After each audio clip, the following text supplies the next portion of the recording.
हाँ जी मेरे प्यारे रसगुल्लों, अब तुमने इस चैप्टर को क्लिक कर लिया है ना। अब तुम्हारे इस चैप्टर से एक भी मार्क्स नहीं कटेंगे। ये तुम्हारी टीचर नहीं, तुम्हारी बेस्ट फ्रेंड का वादा है। बिकॉज मैं तुम्हारी टीचर नहीं, मैं तुम्हारी बेस्ट फ्रेंड हूँ। आज तुम्हारे इस चैप्टर से एक भी डाउट्स नहीं रहने वाले हैं। हम लोग क्लास 12 का चैप्टर फर्स्ट आज पढ़ने वाले हैं। और कुछ मेरे प्यारे रसगुल्लों को गलत प्लानिंग स्पोर्ट्स है, पर मैं तुम लोगों को क्लियर बता दूँ, इसका नेम प्लानिंग स्पोर्ट्स नहीं है, इसका नेम है management of sporting event.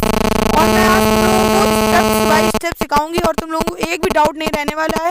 Because तुम्हारी टीचर नहीं, तुम्हारी बेस्ट फ्रेंड पढ़ा रही है यार। चलिए फिर शुरू करते हैं 2026-2027 के न्यू सिलेबस के अकॉर्डिंग। और हाँ, वीडियो को पॉज करके बिल्कुल मत जाना, पूरा चैप्टर देख के जाना। बिकॉज मैं आज तुम्हें इतने ईजी तरीके से तुम्हारे घर के एग्जाम्पल से इस चैप्टर को समझाऊंगी ना कि तुम लोग कहीं और जाने का मन ही नहीं करोगे इसके बाद। चलिए फिर हम लोग स्टेप नंबर 1 को समझते हैं कि मैनेजमेंट ऑफ स्पोर्टिंग इवेंट है क्या। आखिरकार मैनेजमेंट कहते किसे हैं? मैनेजमेंट को कहते हैं, मैनेजमेंट का मतलब होता क्या है? किसी इवेंट को प्रॉपर्ली प्लान और कंडक्ट कराना। यानी कि जैसे कि मैं एग्जांपल देती हूँ कि तुम्हारे स्कूल में कोई ना कोई मैनेजर ज़रूर होगा। विदाउट मैनेजर कोई भी काम नहीं हो सकता। जैसे कोई भी काम हो, तुम्हारे स्कूल में एक मैनेजर सर होंगे, वही कंडक्ट करते होंगे, उसके बाद ही कोई काम आगे बढ़ता होगा। वैसे ही सोचिए, विदाउट मैनेजमेंट क्या स्पोर्ट कंडक्ट हो सकता है? नहीं हो सकता है, बिल्कुल नहीं हो सकता। बिकॉज विदाउट मैनेजमेंट तो कुछ भी नहीं हो सकता। तो मैच क्या होगा? बिकॉज हमारी मम्मी भी हमारी मैनेजमेंट है। विदाउट मम्मी हम लोगों का घर चल सकता है? नहीं चल सकता है ना। वैसे ही मैनेजमेंट के बगैर हम लोगों का मैच नहीं हो सकता है। आ गया ना समझ में? बहुत अच्छे से आ गया हो तो कमेंट में ज़रूर बताना कि मैम क्यों दीदी, मुझे बहुत अच्छे से समझ में आ गया है। अगर स्टेप 1 तुमने समझ लिया ना, तो अब तुम्हें चैप्टर समझने में ज़्यादा डिफिकल्टी नहीं होगी। चलिए फिर हम लोग स्टेप 2 की तरफ बढ़ते हैं। स्टेप 2 में क्या है? Planning, organizing, staffing, directing, controlling. तुम्हारी दीदी हूँ ना, इसलिए मैं तुम्हें ट्रिक देती हूँ। इसको याद कर लो, पोस्ट को, POSDCO। अब देखो, इसको सीरियल से याद करना होता है, एकदम सीरीज से याद करना होता है। बिकॉज अगर कहीं पूछ लिया ना, तो सीरीज में ही तुम्हें बताना होगा। इसकी ये ट्रिक है, इस ट्रिक से ही याद करना। मतलब P का मतलब प्लानिंग, O का मतलब ऑर्गेनाइजिंग, S का मतलब स्टाफिंग एंड D का मतलब डायरेक्टिंग। और एक पूरा ये बन जाए, आप बोल पाओ, तो इसके लिए मैंने कंट्रोलिंग का CO लिख दिया है। ठीक है, अब मेरे साथ याद हो गया ना आप लोगों को? Planning, organizing, staffing, directing, controlling. अब चलिए हम लोग स्टेप 3 की तरफ बढ़ते हैं। स्टेप 3 क्या है हम लोगों का? स्टेप 3 है कमिटीज़। कमिटीज़ में क्या? अरे सो सॉरी, मैंने इसके बारे में तो बताया ही नहीं आप लोगों को। प्लानिंग क्या होता है? प्लानिंग होता है किसी चीज़ को पहले से ही प्लान कर लो, ऑर्गेनाइज करने का तरीका जान लो कि मुझको ये चीज़ उस टाइम पे ऐसे करनी है, ऐसे करनी है। बिकॉज विदाउट प्लानिंग कुछ नहीं हो सकता है। प्लानिंग का मतलब क्या करना है, कैसे करना है, उसको डिसाइड करना। जैसे तुम स्कूल जा रहे हो, लेकिन तुमने स्कूल जाने से पहले ही सब कुछ डिसाइड कर रखा है कि मैं स्कूल से आऊँगा, उसके बाद मैं खाना खाऊंगा, खेलूंगा, पढ़ूंगा, सो जाऊंगा। इसको हम लोग प्लानिंग बोलते हैं। ये तुमने प्लानिंग ही एक तरह की करके रखी है ना, स्कूल के बाद तुम्हें क्या क्या करना है, क्या क्या करना है, कहाँ कहाँ जाना है। ऐसे ही मैच में प्लानिंग होती है। विदाउट प्लानिंग ये बहुत मेजर पार्ट होता है ऑर्गेनाइज करने का। इसके बिना तो मैच हो ही नहीं सकता है, इसीलिए इसको हम लोग प्लानिंग बोलते हैं। अब ऑर्गेनाइजिंग क्या है? ऑर्गेनाइजिंग काम डिवाइड करना। काम डिवाइड कैसे करना है? जैसे कि डेकोरेशन वाले को बुलाना है, उसको डेकोरेशन देना। जाहिर से बात, इधर डेकोरेशन वाले को तुम ये तो नहीं कह दोगे ना कि चलो तुम रुपए लो, तुम ये सामान लेके आ जाओ जाकर। तो डेकोरेशन वाला तो डेकोरेशन का सामान तो उसके पास पहले से ही होगा, वो ऑर्गेनाइज करना सब कुछ अच्छे से जानता ही होगा। तो उसी को हम लोग बोलते हैं ऑर्गेनाइजिंग। अब जैसे एक एग्जांपल लेती हूँ, क्योंकि मैंने पहले ही वीडियो में बोल रखा है कि मैं घर के एग्जांपल से समझाती हूँ। जैसे कि तुम्हारी बड़ी बहन या भाई की शादी है, तो पापा क्या करते हैं? पापा पहले से ऑर्गेनाइजिंग करते हैं ना, हलवाई बुला लेते हैं, गेस्ट हाउस फिक्स कर देते हैं, सब कुछ कर देते हैं। उसी को हम लोग बोलते हैं ऑर्गेनाइजिंग, कि पहले से ही सब कुछ फिक्स करना। डेकोरेशन वाले को डेकोरेशन का सामान बता देना, हलवाई वाले को सब्जी अब्जी दे देना कि मेरे ये सब इस डेट को हो जाना चाहिए। ऐसे ही ऑर्गेनाइजिंग होता है कि मैच विदाउट ऑर्गेनाइजिंग भी कुछ नहीं है। स्टाफिंग क्या होता है? स्टाफिंग लोगों को सिलेक्ट करना, उनके टैलेंट पर, उनके टैलेंट के बेस पर लोगों को सिलेक्ट करना। जैसे किसी को बॉलिंग करनी अच्छी आती है तो उसको बॉलिंग का काम दे देना, किसी को बैटिंग अच्छी आती है तो उसको बैटिंग का काम दे देना, कोई रेफरी अच्छा तो उसको रेफरी का काम दे देना। इसी को हम लोग बोलते हैं स्टाफिंग।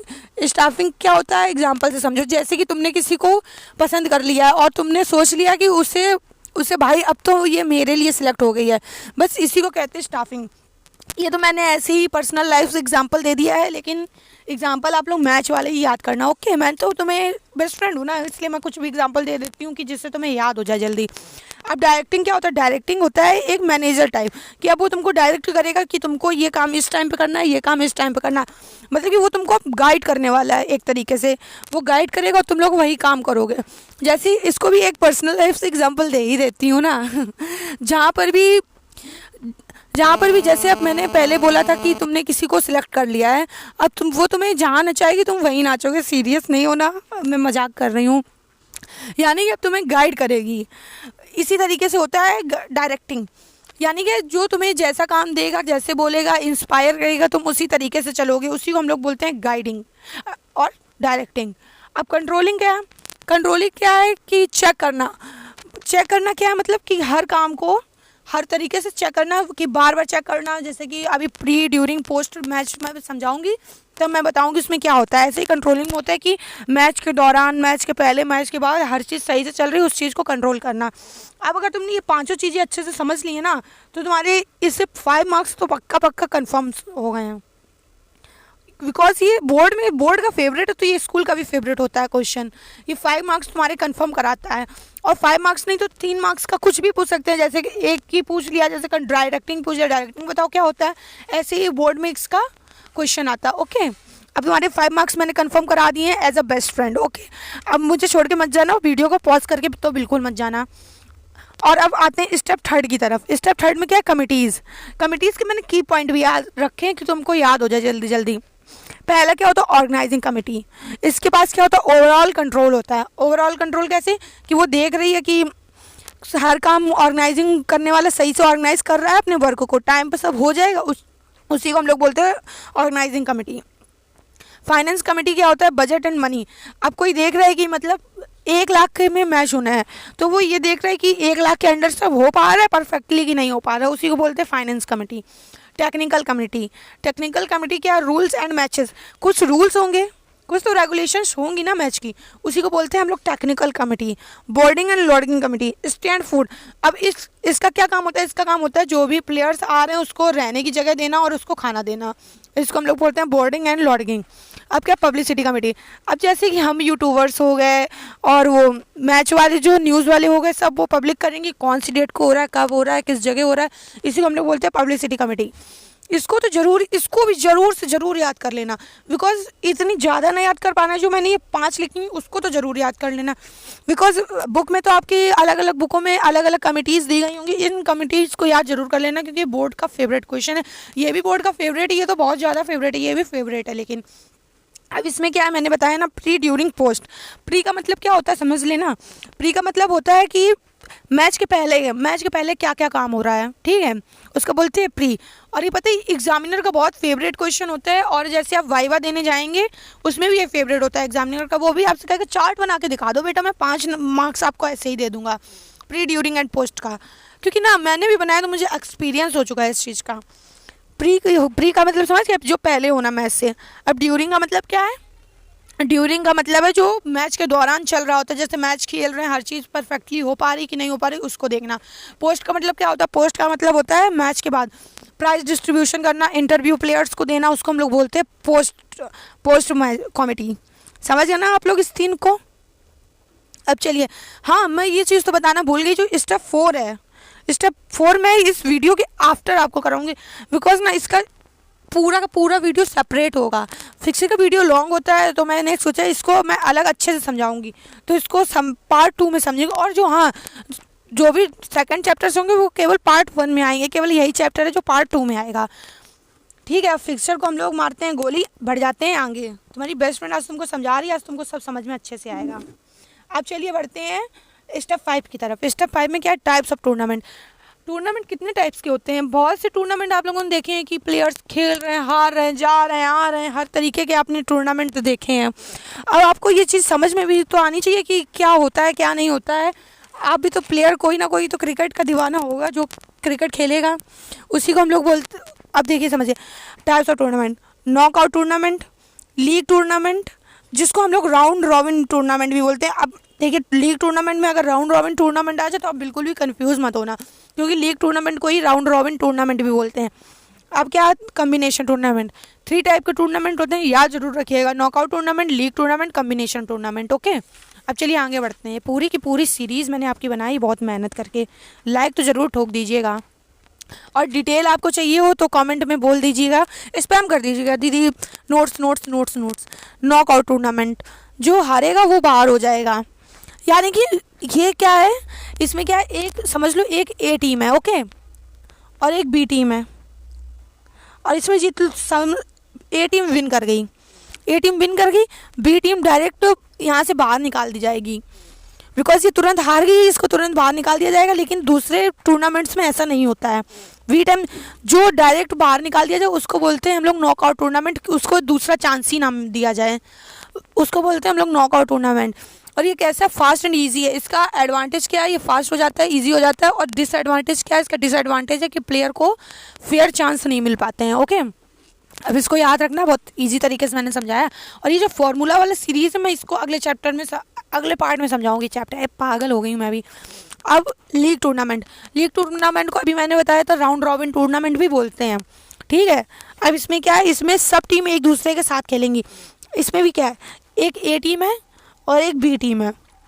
अब इसमें समझ लो बी टीम विन कर गई। अब ये जो ए टीम हार गई है, ये भी खेल सकती है, ये भी खेलेगी और आगे बढ़ेगी।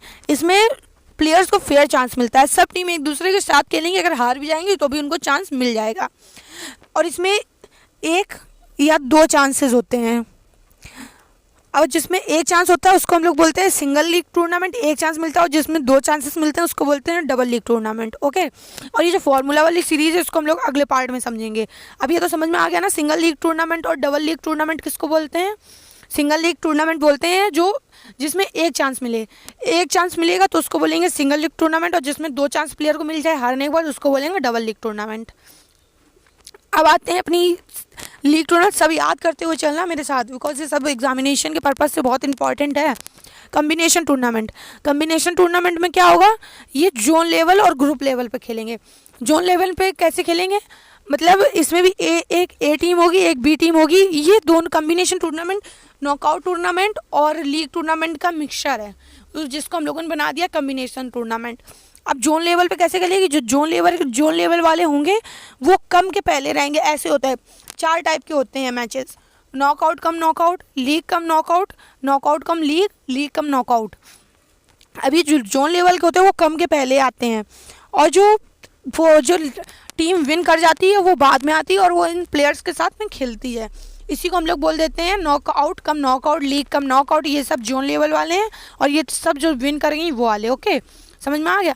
अब ये नॉकआउट, ये मैंने लिख रखा है, नॉकआउट प्लस लीग मिक्स होते हैं दोनों, टाइम और फेयरनेस दोनों बैलेंस हो जाए। इसमें एडवांटेज क्या है, इसमें टाइम और फेयरनेस, प्लेयर को फेयरनेस भी मिल जाती है और टाइम भी मिल जाता है खेलने का। लेकिन डिसएडवांटेज क्या, पैसा तो पानी की तरह बहता है ना, बाप का राज है उनका। अब इसमें क्या है, स्टेप 6 में सीडिंग क्या होता है, स्ट्रॉन्ग टीम्स को अलग अलग पोजीशन देना ताकि स्ट्रॉन्ग टीम स्टार्टिंग में ना टकराए। यानी कि इसका मतलब क्या है आप समझो। सीडिंग का मतलब ये है कि जैसे कि स्ट्रॉन्ग टीम्स हैं, अगर स्ट्रॉन्ग टीम्स वीक टीम के साथ खेलेंगी तो वो तो फट से आउट हो जाएंगी, 1 मिनट नहीं लगेगा उनको आउट होने में।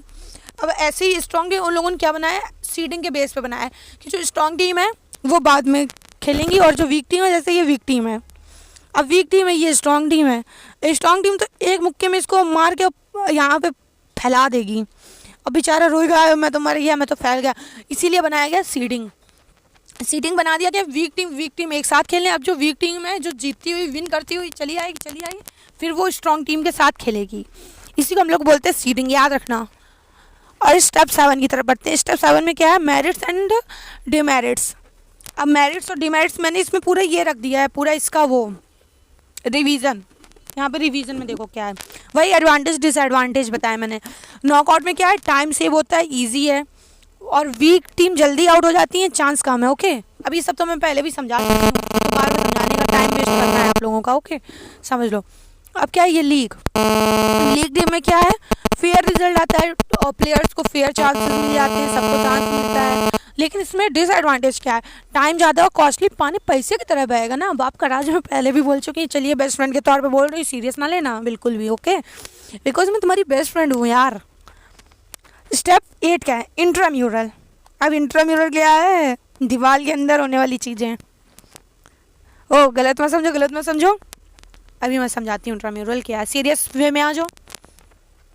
इंट्राम्यूरल क्या है? जो स्कूल के अंदर, ये मान लो स्पोर्ट्स डे, जो हमारे मैनेजर स्पोर्ट्स डे कंडक्ट कराते हैं ना, फिजिकल एजुकेशन वाले टीचर्स, वैसे ही होता है इंट्राम्यूरल। जो स्कूल के अंदर कंपटीशन होते हैं, स्कूल के बच्चे जो कंपटीशन खेलते हैं, उसी को हम लोग बोलते हैं इंट्राम्यूरल।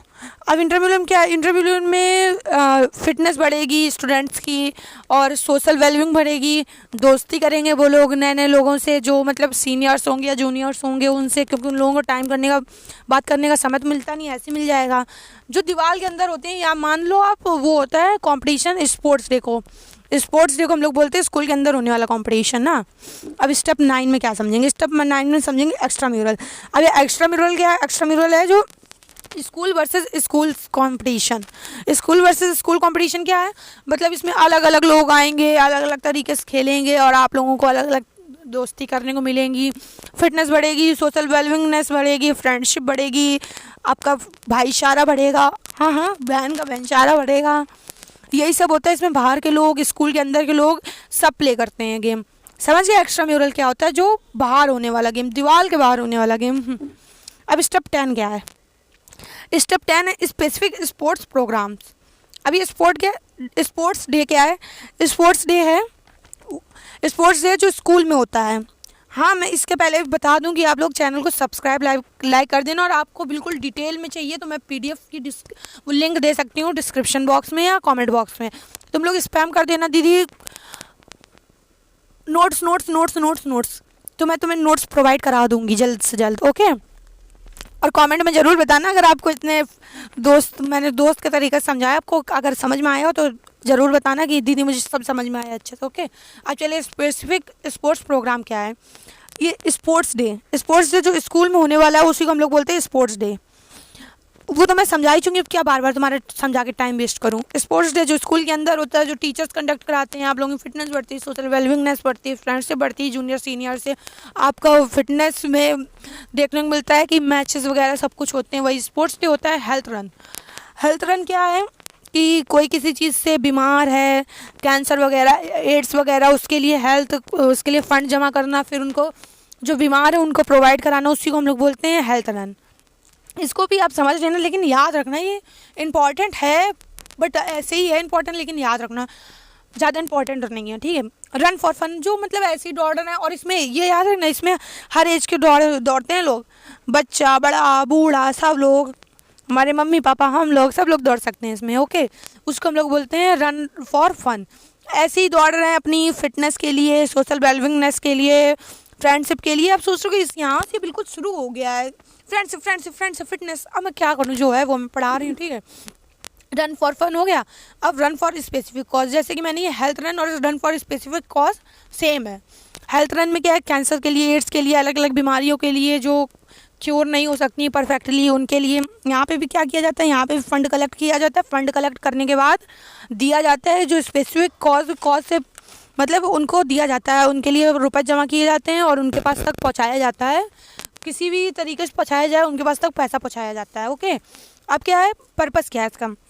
लोगों में अवेयरनेस फैलाना, फिटनेस फैलाना, यही हेल्थ रन। दौड़ रहे हैं, अवेयरनेस फैला रहे हैं कि आप लोग मेरे साथ दौड़ो और फिट रहो, क्योंकि दौड़ने से फिटनेस भी बढ़ती है। फिटनेस और सोशल कॉज हैं उसको ठीक करने के लिए भी ये रन फॉर फन, रन दौड़ने वाला रन थोड़ी ना है यहाँ पर, ये स्पेसिफिक कॉज के लिए रन हो रहा है, मतलब कि पैसे जमा करने के लिए, जो भी बीमार है उनको एक अच्छा अवेयरनेस देने के लिए यहाँ पे दिया गया है। पर्पस समझ में आ गया ना? Awareness, fitness, social cause.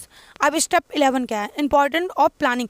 यहाँ पे मैंने ये रिवीजन रख दिया। ये रिवीजन क्या है देखो, समझ लो, बिल्कुल याद रखना इस चीज़ को। तुम्हारी बेस्ट फ्रेंड बोल रही है ना, चलो। Important of planning, event smooth होता है। इवेंट स्मूथ क्यों होता है? क्योंकि प्लानिंग थी। अब तुम्हारी बहन भाई की शादी है तो कैसे वो शादी हो रही? क्योंकि प्लानिंग आपकी स्मूथ थी, अच्छे से चल रही थी, और तुम लोगों ने सब कुछ अच्छी तरीके से कंडक्ट कर रखा था। तो इस वजह से, ये बताओ तुम्हारे पास कपड़े ना हो तो तुम क्या शादी में जाओगे? तुम लोग पहले से ही प्लानिंग कर लेते हो, मैं ये पहनूंगी, मैं ये वो पहनूंगा, तभी तो आप लोग जा पाते। इसी को हम लोग कहते हैं स्मूथ होता है इवेंट। कंफ्यूज नहीं होते, अरे मैं अभी ये ड्रेस नहीं पहनूंगी, वो नहीं पहनूंगी, उस चीज़ का कन्फ्यूजन नहीं होता है बिल्कुल भी। कंफ्यूज तो बिल्कुल नहीं होते हैं, और अगर कंफ्यूज हो गए ना धोखे से भी और तुमको वो चीज़ जल्द से जल्द ज़रूरत है तो क्या होगा, तुमको वो चीज़ इतनी महंगी दी जाएगी, इतनी महंगी दी जाएगी ना कि तुम कहोगे अरे यार अब तो ले ही लूँ। लेकिन एक प्लानिंग को कंडक्ट कराने के लिए कन्फ्यूज़न बिल्कुल नहीं होनी चाहिए। टाइम एंड मनी सेव, इससे क्या होता है, टाइम भी बचता है और पैसे भी बचते हैं। मैंने अभी बताया ना, अगर कोई चीज़ तुमने पहले से प्लानिंग नहीं कर रखी और वो देखेगा सामने वाला, अरे इसको तो ज़रूरत है अभी के अभी, जल्दी से जल्दी ज़रूरत है, वो क्या करेगा, वो तुमको वो चीज़ महंगी देने की कोशिश करेगा। और तुमको भी ज़रूरत है, कहीं नहीं मिल रही तो तुमको भी वो चीज़ महंगी लेनी पड़ेगी। ओके, उसी को हम लोग बोलते हैं टाइम एंड मनी सेव। अब बेटर परफॉर्मेंस, अब ये सब चीज़ें हो जाएंगी, इवेंट स्मूथ हो जाएगा, कंफ्यूज नहीं होंगे, टाइम एंड मनी भी बच जाएगा। तो उससे क्या होगा, हम लोग एक बेटर परफॉर्मेंस दे पाएंगे और अच्छे से सब चीज़ें कंडक्ट कर पाएंगे।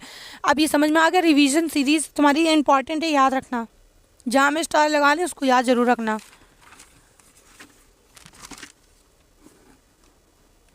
अब स्टेप 12 समझ लो, बस इतना ही लास्ट है यहाँ तक की। स्टेप 12 समझ लो, स्टेप 12 में क्या, ये भी सब रिवीजन है। प्लानिंग, एडवांस डिसीजन, फिक्सर, ये जो बाद में समझेंगे, इसमें मैच सब शेड्यूल होते हैं, और बाइस डायरेक्टली एंट्री, ये भी मतलब ये सब एक ही चीज़ है, ये दोनों एक ही चीज़ है। सांस नहीं ले पा रही हूँ मैं पढ़ाते पढ़ाते, ये दोनों एक ही चीज़ है, प्लान, फिक्सर एंड बाय। तो इसको बाद में समझेंगे। सीडिंग तो बता ही दिया, तो स्ट्रॉन्ग टीम बाद में खेलेंगी, पहले वीक टीम खेलेंगी। फाइनल क्विक रिवीजन, तुमको एक क्विक रिवीजन दे देती हूँ ना, परफेक्ट रहेगा, तुम लोगों के लिए सब कुछ याद रहेगा। प्लानिंग सक्सेस, यानी कि शादी अच्छे से हो पाएगी, सक्सेस मिल जाएगी शादी को, ऐसे ही मैच में सक्सेस मिल जाएगी अगर प्लानिंग होगी। नॉकआउट, फास्ट होता है, प्लेयर हारा भागा, प्लेयर हारा भागा। लीग में क्या होता है, फेयर, प्लेयर को फेयर चांसेस मिल पाते हैं। फॉर्मूला वाला तो हम लोग बाद ही में समझेंगे। अब इम्पॉर्टेंट क्या है, मैंने लिख भी रखा है, मैं बताती भी जा रही हूँ, मैंने लिख भी रखा है सब कुछ कि इम्पॉर्टेंट है क्या। डेफिनीशन जो मैंने प्लानिंग की तुम लोगों को समझाई, वो डेफिनीशन तुम लोग तो इतने बड़े हो गए डेफिनीशन लिख रहे हो, और नहीं लिख पाओगे तो तुम्हारी दीदी प्यारी, तुम्हारे मेरे रसगुल्लों, अगर तुम लोग नहीं लिख पाओगे तो मैं हूँ ना अपने प्यारे प्यारे रसगुल्लों को नोट्स देने के लिए, मैं तुमको नोट्स दूंगी, ठीक है। रसगुल्लों बता जरूर देना। डेफिनीशन प्लस फार्मूला तो अभी पार्ट सेकंड में बहुत अच्छे से समझेंगे हम लोग। डिफरेंसेस, जैसे डिफरेंसेस क्या, नॉकआउट और लीग में क्या डिफरेंस है, कम्बिनेशन क्या है, उसका मिक्सचर है, यही डिफरेंसेस पूछे जाएंगे। देखो मैंने लिख भी दिया है, knockout versus league, very very very important. जो वेरी इंपॉर्टेंट है वो मैंने लिख दिया, याद कर लेना यार तुम, डिफरेंसेस इतने तो है नहीं डिफ़िकल्ट। इंट्राम्यूरल एंड एक्स्ट्राम्यूरल, अब इंट्राम्यूरल एक्स्ट्राम्यूरल तो मैंने बता दिया, दीवार के अंदर होने वाला इंट्राम्यूरल, बाहर होने वाला एक्स्ट्राम्यूरल जहाँ पे सब लोग खेलेंगे आकर के, वो एक्स्ट्राम्यूरल, जहाँ पे केवल स्कूल के बच्चे खेलेंगे वो इंट्राम्यूरल। और ये 3 to 5 मार्क्स पक्का देता है उनको, और ये शॉर्ट क्वेश्चन में तो पक्का पक्का पक्का दिखेगा तुम्हें, बोर्ड एग्जाम में दिखेगा, बोर्ड एग्जाम का फेवरेट यानी कि तुम्हारे स्कूल का फेवरेट। अब चलिए फिर, अब अगर वीडियो जरा सा भी बिल्कुल थोड़ा सा मेरे प्यारे रसगुल्लों तुम लोगों को अच्छा लगा तो वीडियो को लाइक करना, चैनल को सब्सक्राइब करना, और अगर तुमको नेक्स्ट पार्ट चाहिए तो अभी के अभी फॉलो कर लो, और मैं तुम्हें नेक्स्ट पार्ट इसी अंदाज से समझाऊंगी, क्योंकि तुम लोग मेरे स्टूडेंट नहीं हो, मेरे बेस्ट फ्रेंड हो, बिकॉज मैं तुम्हारी टीचर नहीं हूँ, तुम्हारी BFF हूँ यार, बेस्ट फ्रेंड फॉर एवर। मैं तुम्हारी हर तरीके से हेल्प करूँगी, तुमको हर चीज़ ईजिली वे में समझाने की कोशिश करूँगी, 100% मार्क्स यहाँ से तुम ला सकोगे। चलिए फिर, bye bye, love you all, और चैनल को सब्सक्राइब कर लेना, लाइक कर देना, और वो शेयर कर देना इस वीडियो को, तुम्हारे फ्रेंड्स भी देख सकें। और तुम्हें अगर नोट्स चाहिए हो तो नोट्स मांग लेना, और सेकंड पार्ट में अब हम लोग फिक्सर बनाना समझेंगे। चलिए bye bye bye bye bye bye bye, love you all, bye, tata. फिर मिलेंगे एक नए वीडियो के साथ, और नोट्स चाहिए हो बिल्कुल एकदम डिटेल में तो नोट्स स्पैम कर डालो बिल्कुल। Bye bye रसगुल्लों।